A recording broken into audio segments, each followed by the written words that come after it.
놀라셨죠?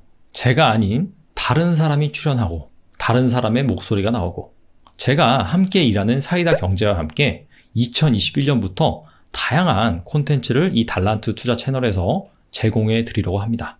저는 저 나름대로 주식에 관한 심도 있는 얘기를 계속 할 거고요. 사이다 경제에서는 재테크, 금융, 경제 전반에 관한 내용을 쉽고 가볍게 다룰 예정입니다.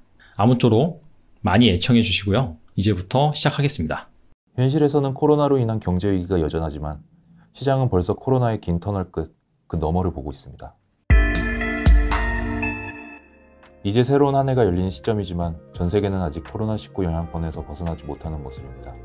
하지만 이처럼 극도의 경제활동 위축과 경기 침체에도 불구하고 세계 증시, 특히 코스피와 코스닥은 강세장을 보이고 있습니다. 더불어 부동산도 9억 미만의 아파트를 중심으로 가격 상승을 이어가고 있습니다. 이런 상황에선 적금만 고집하기보단 주식이나 부동산 등의 분산 투자를 생각할 필요가 있습니다. 실물 자산이 이렇게 가파르게 오르면 상대적으로 현금 자산은 그만큼 하락하기 때문입니다. 이럴 때일수록 먼저 현재 상황을 정확히 파악해야 합니다. 지금 주식과 부동산에 돈이 몰리는 이유는 크게 두 가지입니다. 백신이나 치료제에 대한 기대가 확신으로 번지면서 안전자산에만 머물러 있던 돈이 좀 더 매력적인 위험자산으로 이동하기 시작했습니다. 미래에 대한 기대감이 안전자산에 선방되고 있는 상황인 것입니다. 글로벌 경제 지표에도 이런 시장 심리는 뚜렷하게 나타납니다. 대표적인 안전자산인 달러와 금 가격의 약세를 통해 변화하고 있는 시장 심리를 알 수 있습니다. 최근 원달러 환율은 1,100원 미만으로 내려왔고 달러의 가치를 나타내는 달러 인덱스도 지난 3개월간 3.8% 하락했습니다. 1년 전과 비교하면 무려 10% 가까이 하락하고 있습니다.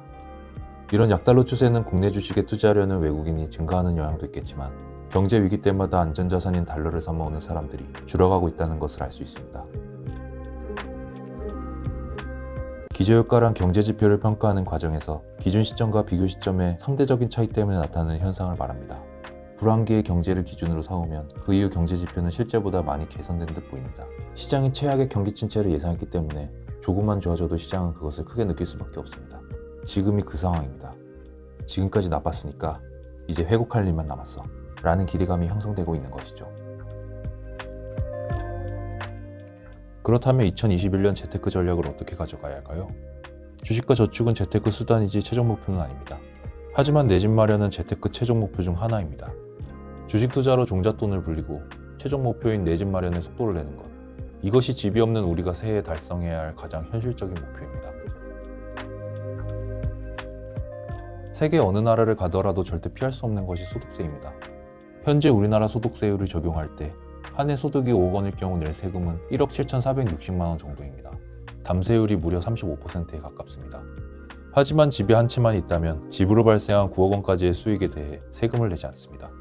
9억이 넘더라도 10년 이상 거주하면 양도소득세의 80%를 공제해줍니다.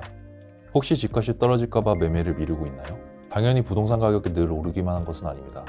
그러나 장기적으로 보면 집값은 언제나 상승해왔습니다. 부동산 가격의 변동을 우려하기보다 빠르게 집 한 채를 매매하는 것이 필요한 이유입니다.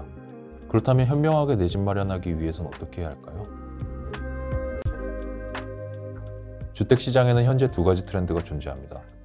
신축 아파트와 중저가 아파트입니다.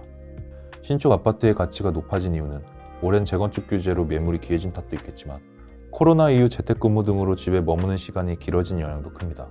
더불어 출퇴근 부담이 줄었기 때문에 도심에서 떨어지더라도 생활의 질을 높여주는 신축 선호도가 높아졌습니다. 그리고 상대적으로 9억이 아파트는 대출 규제가 적고 당분간 금리 인상 가능성이 낮기 때문에 생애 최초 구입자들의 매수가 몰리면서 중저가 아파트의 인기 또한 높아졌습니다. 이러한 추세는 단기적인 현상이 아닐 겁니다. 다시 말해서 입지 조건을 따지기보단 1주택 보유 시기를 하루라도 앞당기는 것이 중요합니다. 그러기 위해선 추천제 청약을 꼭 알아둬야 합니다. 아직 서울이나 수도권에서 아파트를 구입할 돈이 없는 비혼 가구와 신혼부부, 그리고 무주택자 기혼자라면 수도권에서 청약을 통해 신규 분양에 도전하는 것을 추천합니다. 당연히 신규 분양은 입지면에서 기존 주택보다 인기가 떨어지는 지역일 가능성이 높습니다. 그럼에도 현재 주택시장의 상승률을 감안한다면 입지를 고르면서 시간을 끄는 것보단 지금 시장의 두 가지 트렌드인 9억 미만, 신축 아파트에 집중해야 합니다.